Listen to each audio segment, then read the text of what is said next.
मीरा भाईंदर शहर अक्सर देखा गया है कि मुंबई से सटा हुआ है और मुंबई से अपनी ज़रूरतें पूरी न करने के बाद जो मुंबई छोड़ के कुछ लोग यहाँ बसे हैं। नमस्कार, मैं हूँ केतन बारिया। आप देख रहे हैं हम तो पूछेंगे।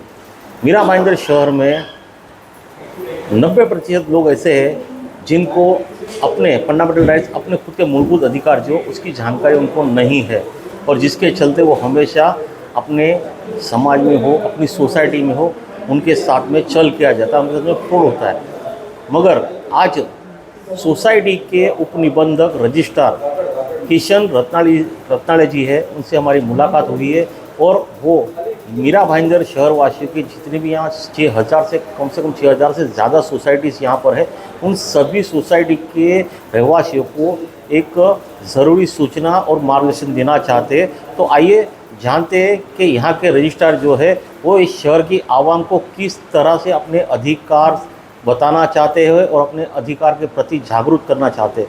आइए चलते हैं उनके पास में। नमस्ते, मैं किशन रत्नाळे, उपनिबंधक सहकारी संस्था Thane taluka.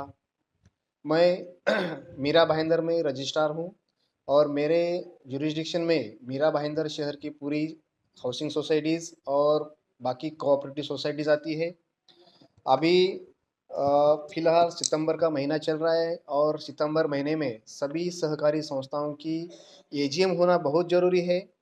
AGM annual general meeting मतलब सोसाइटी के सभी सदस्यों की हर साल में होने वाली एक महत्वपूर्ण सभा है और हर सभी सहकारी समिति को, सहकारी संस्था को ये वार्षिक सभा और एनुअल जनरल मीटिंग करना जरूरी है। और ये कायदे से सेक्शन 75 के तहत ये हर साल में फाइनेंशियल ईयर ख़त्म होने के बाद 6 महीने से पहले यानी सितंबर ख़त्म होने से पहले लेना बहुत ज़रूरी है। उससे पहले एजीएम लेने से पहले उस सहकारी संस्था का वार्षिक लेखा परीक्षण मतलब लेखा परीक्षा अकाउंट का परीक्षण होना जरूरी है। ये एनुअल जनरल मीटिंग लेने के लिए 2/3 2/3 कोरम या 20 ये ऐसा कोरम होना जरूरी है। अगर उस दिन कोरम नहीं हुआ है तो सोसाइटी वैसे नोटिस में सूचना दे कि वो मीटिंग दोबारा शुरू कर सकते हैं। एनुअल जनरल मीटिंग या एजीएम लेने के लिए 14 दिन की पहले पूर्व सूचना यानी नोटिस निकालना पड़ता है और उस नोटिस के साथ में annual balance sheet, trial balance sheet और प्रॉफिट एंड लॉस प्रॉफिट और लॉस के स्टेटमेंट्स साथ में नोटिस के साथ में देना जरूरी है। एनुअल जनरल मीटिंग में पिछले साल में हुए सभी महत्वपूर्ण विषयों पर चर्चा होनी चाहिए। उस एनुअल जनरल मीटिंग में जनरली महाराष्ट्र सहकारी संस्था अधिनियम 1960 के तहत जो विषय आते हैं वो विषय इस तरह है। हर एनुअल जनरल मीटिंग में आने वाले साल के लिए अर्थसंकल्प यानी बजट बनाना जरूरी है और उस बजट को उस सभा में पारित करना होता है। पिछले साल में जो भी काम हुए हैं सहकारी संस्था में उसी का वार्षिक अहवाल सबमिट करना होता है। अगर बायलॉज में कोई सुधारना है उसकी सुधारना उस एनुअल जनरल मीटिंग में संपन्न करना जरूरी होता है। एनुअल जनरल मीटिंग में पिछले साल का हुआ ऑडिट का सबमिशन या ऑडिट रिपोर्ट वो एनुअल जनरल मीटिंग के सामने रखना पड़ता है। पिछले साल में हुए ऑडिट का दोष दुरुस्ती अहवाल यानी कि ओ फॉर्म सबमिट करना जरूरी है। और सबसे महत्वपूर्ण बात यह है आगे आने वाले आर्थिक साल के लिए लेखा परीक्षा करने के लिए पैनल से ऑडिटर की अपॉइंटमेंट करना जरूरी है। और इसके बारे में अगर सोसाइटी की इलेक्शन की टर्म मैनेजमेंट कमेटी की टर्म खत्म हो रही है तो उसके बारे में भी उस एनुअल जनरल मीटिंग में चर्चा या डिस्कस करना जरूरी है।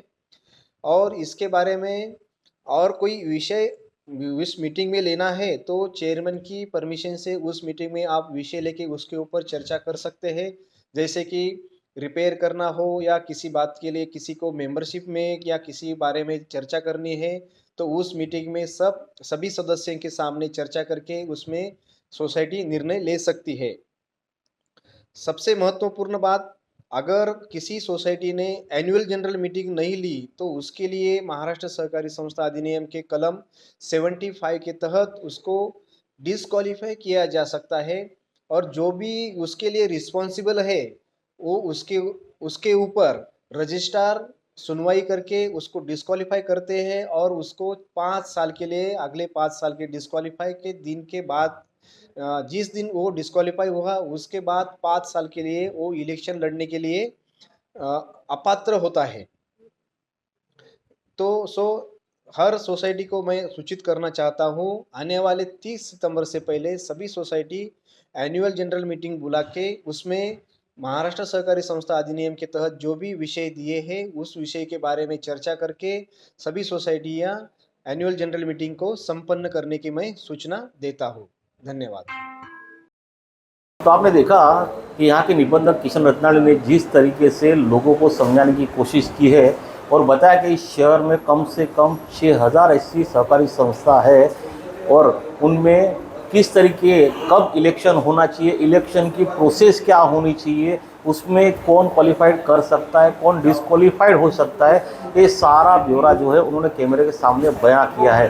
अब ये आप पर निर्भर करता है कि आप इस ज्ञान को और ज़्यादा से ज़्यादा लोगों में बांटें और इन्होंने जो आपको मार्गदर्शन किया है वो अपनी सोसाइटी में उसको इम्प्लीमेंट करें, उसको उपयोग में ले, ताकि जिसके चलते शहर में भले भ्रष्टाचार होता रहेगा लेकिन आपकी जो सोसाइटी है, आपकी जो इमारत जहाँ पर आप रहते हो, कम से कम उसको तो भ्रष्टाचार से दूर रख सकते हो।